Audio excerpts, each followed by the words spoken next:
I don't know what martial law is. Martial law is temporary control of civilian affairs by the military.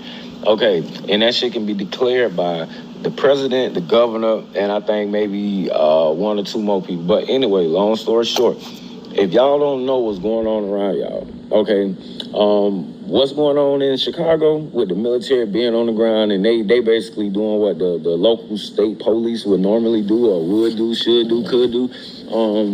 When they let the government come in, the military come in and handle those type of affairs, that's considered martial law. You see what I mean? And I'm gonna tell y'all something. It only get worse because the same way they dare enforcing shit, and it's like right now they're not trying to do too much. They can shut shit down. They can have shit on a curfew.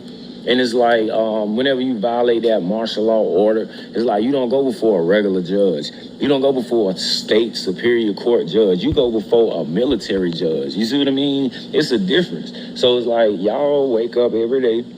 Y'all live y'all life. Y'all don't know what's going on. To y'all, hey, ain't shit to worry about. As long as y'all can do what y'all accustomed to doing, you better wake your asses up.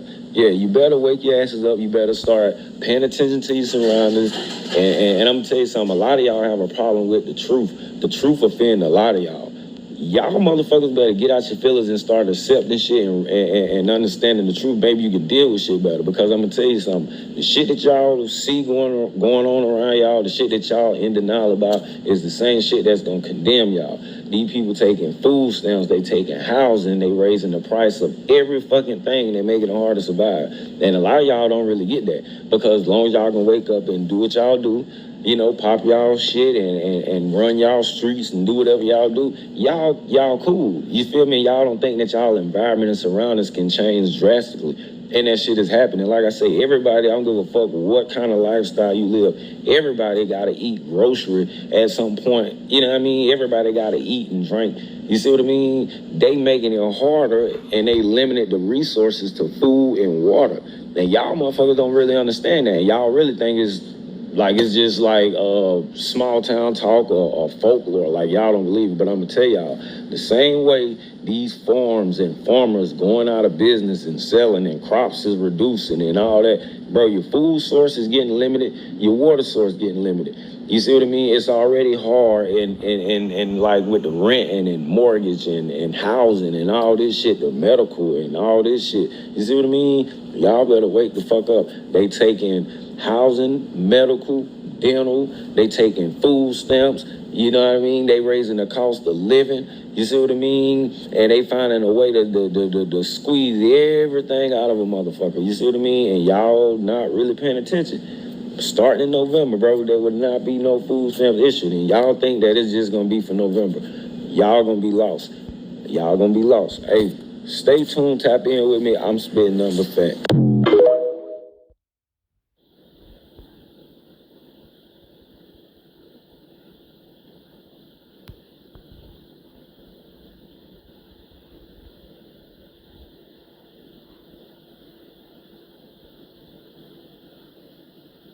Let's talk about what the problem is. What are the challenges that farmers are facing right now? Yeah. Well, I think it's important for everyone in the country to know, and you're exactly right. All of us are part of agriculture, right? Because we're eaters. Right now, the current agricultural policy system in the United States has failed. We're losing 60 family farmers a day.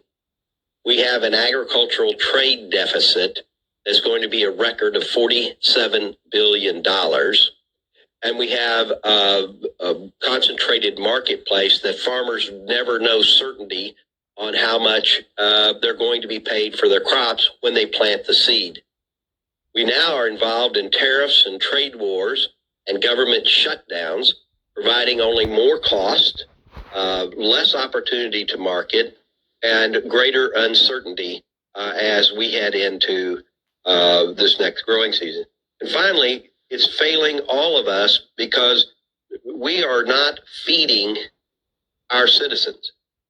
Big Ag, the largest corporations, keep saying, we feed the world, the United States. The agriculture powerhouse of the United States does not feed even ourselves.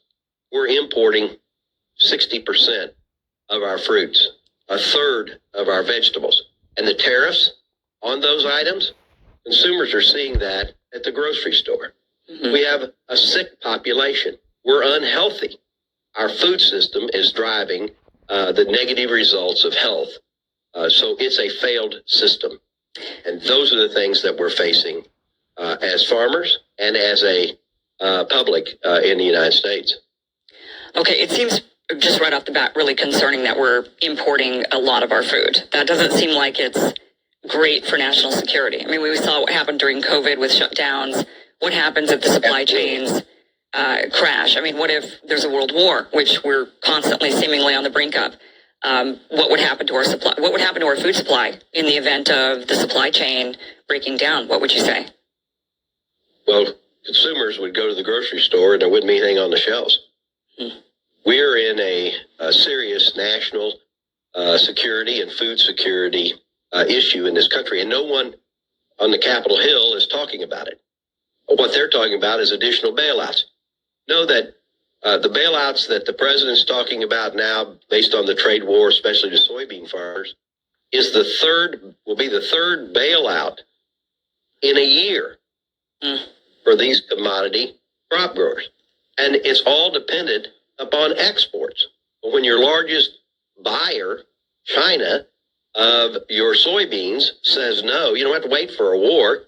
When that largest buyer buys about half of the U.S. production, a little over, says no, I'm not buying from you anymore, and goes to South America, you're left with bins full and bankrupt farmers. This is the third bailout. What happens in the time of another pandemic or war? Consumers go hungry because we're dependent on that our food to be brought in from somewhere else. We don't feed ourselves. We import food, and we raise in America on our farms feed for livestock and crops for fuel, not food for people. Let me go to one other area to you, Secretary Mnuchin. None of the lending facilities established have targeted the needs of our agriculture industry. Now, why do I mention that? Food. It's coming. I mean, I can't see why people can't see this crisis. Food shortages are coming. It's almost like the farmers have been the forgotten ones. Are they qualifiable as small businesses? Many of them don't know. They're sort of out there, just drifting along the misty flats. What are you all doing to help lift up and make sure that we give our farmers, our rural communities, the kind of help that they need? Because all the food chain is going down. You hear about the closures. The food processors are going out. Farmers are coming. These are small, most of them, but they're very important. Why can't they be qualified as small businesses? Where are they? They're getting lost in the shuffle. And if we get a food shortage, we're in, Thank you, Mr. Lukemeyer. Let's go, Ice! Let's go, Ice! God bless Trump! God bless Trump! God bless Trump! God bless Trump! God bless Trump! God bless Trump! Yeah, fuck you! Ride your bike, you fucking fag! Go get a job! Yeah! Go get a job! Loser! Fucking loser!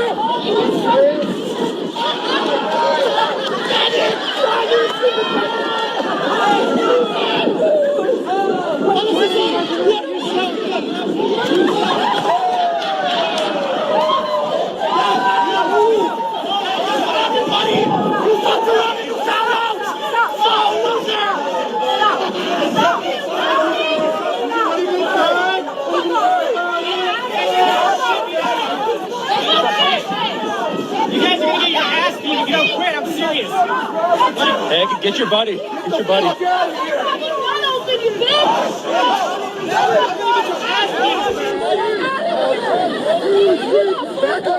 You ran into me. What the fuck? Don't touch me.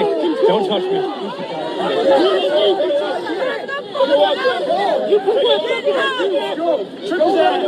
Trip his ass! Fuck you!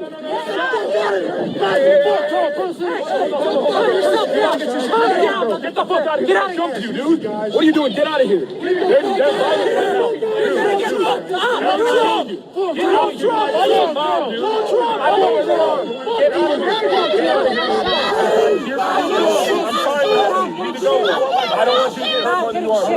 I don't know where they are. Find you guys.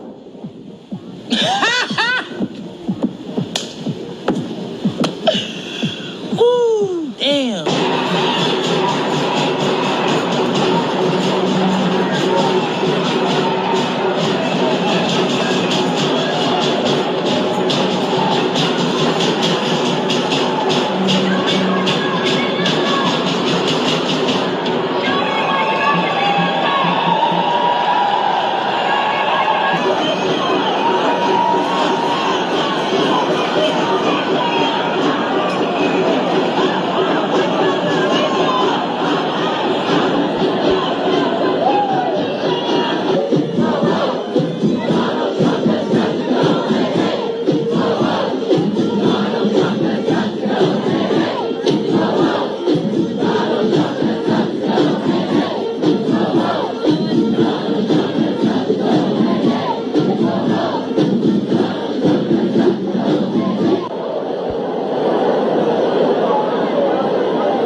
Before you can awake, you're going to have to feel this pain. And I've been hearing there's an epidemic going on in the U.S. They said, where's the men at? The men are seeking God and seeking peace. That is done. This day, this scripture is fulfilled. There shall be 7 women to 1 man. Y'all thought it was a joke. Y'all don't believe in the Bible? You're living in it right now. And it's going to get to the point where they're going to literally start begging, like the Bible says, please marry me. I will make my own bread. I will make my own apparel. That's what it says. You are living in that day. This came from the feminist movement and men being taken for everything. This nation is set up to strip the man of everything he owns. The man woke up and it's finished. It's over with. This is the reset.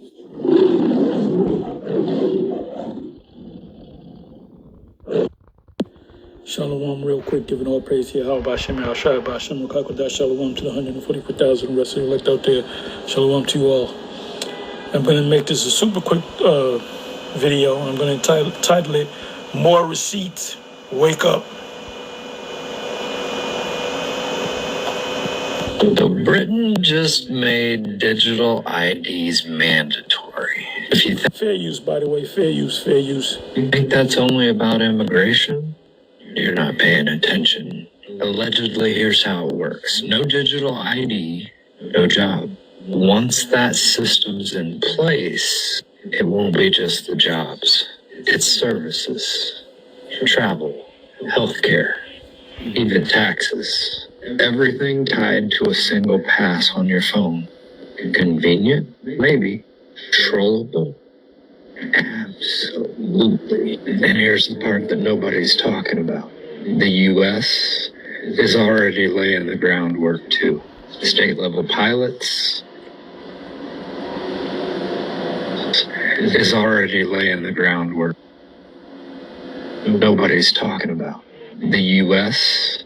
is already laying the groundwork too. State-level pilots. Absolutely. And here's the part that nobody's talking about. The U.S. is already laying the groundwork too. State-level pilots, airport testing, laying. Here's the part that nobody's talking about. The U.S. is already laying the groundwork too. State level pilots. The U.S. is already laying the groundwork too. Yeah, if you, I don't know if you watch the news that much, but as of now, when you renew your license, you have to get a national ID enhanced license. In order for you to hop on a plane, it used to be to get out of the country, like go to Canada, certain places, you could use the advanced ID or the national ID card, we call it. But now as of May, of a couple of months back, May, June, July, talking 5 months ago, starting May, when you get your license, in order for you to hop on a plane to go from, let's say, New York to, let's say, Washington, D.C., you need that ID. You can't, or you have to get a passport. You can't, you got to use the national ID, advance. What is it called? Not advance. Enhanced ID.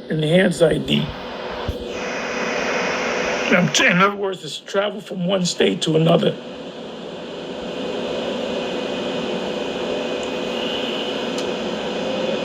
And eventually, it's going to happen. The thing that we've been saying, us here in GMS, been saying.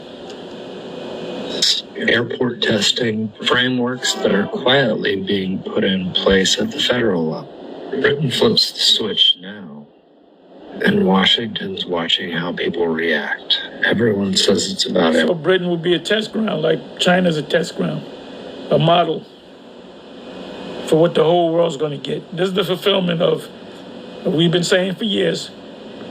My favorite subject, there's more receipts. Immigration. Could this just be the cover story? Is the real play normalizing a system where access to your entire life can be restricted or cut off with a single decision from someone you'll never meet? Britain's the test run. U.S. is next. When your paycheck, your doctor's visit, even your ability to travel can be switched on and off, like a light switch. The question isn't if. I guess it's whether we'll even see it coming. One of these friends can order